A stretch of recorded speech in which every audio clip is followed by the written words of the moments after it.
Hey everybody, happy Monday.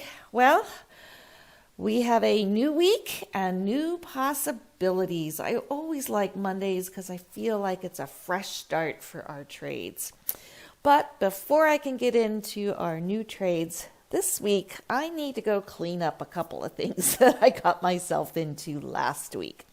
And I will apologize. I did a full recording live when I was actually doing this, but for some reason I didn't get sound. So I'm recording it again. It is after the fact, so I'm not actually buying and selling, but I will tell you what I did. So the first one is the Swissy yen, and this is one where I had actually bought it way up here. I bought it right at the wrong time, and obviously it went down, and I had several indications that it was time to get out. First of all, it crossed over and it closed on the other side of the baseline.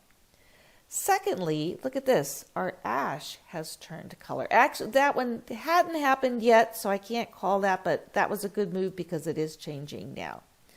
So if we look at our other X indicators, you can see here our RVI has crossed over, our BBPRC crossed over, and our Heikinashi, it was on this candle here, crossed. So that was definitely get out. So I did get out and hit both of those stop losses, unfortunately.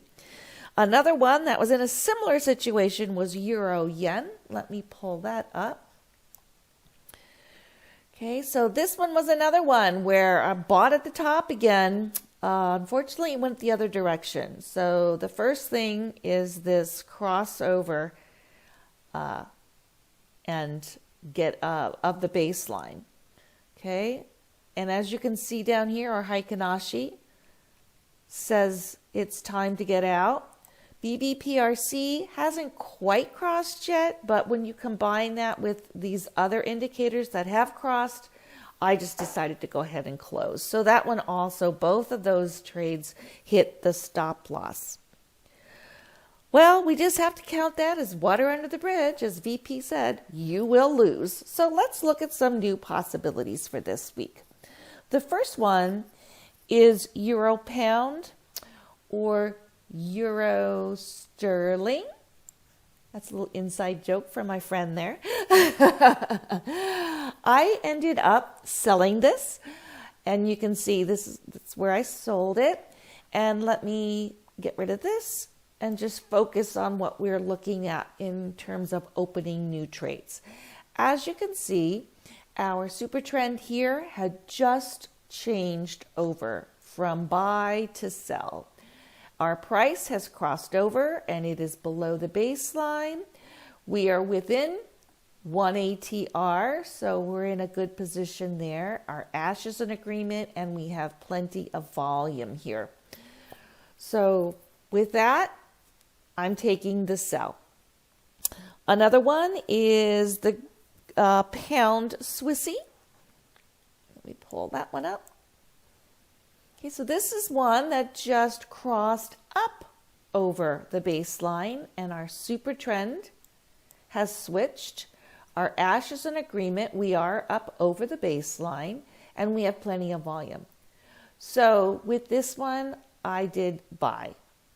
Okay, hit that buy button. Now there's one more that I was considering, but I decided to pass, and I'll tell you why.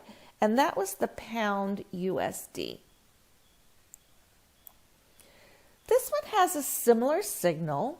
We just had our super trend change and we're above the baseline. Our ash is in agreement and we have lots of volume. The reason I decided to pass on this was look at that candle right here. That's a doji. It looks like a cross. We call that an indecision candle. And I know the tried and true, no nonsense Forex believers will yell at me because VP says don't go by candle patterns, don't go by support and resistance. But I just feel as though I had a couple of other ones that I felt better about. And in this case, since that has such indecision, I'm going to pass on it. So there you have it. Those are my trades for this week. I hope you are all staying safe and having some really good trades.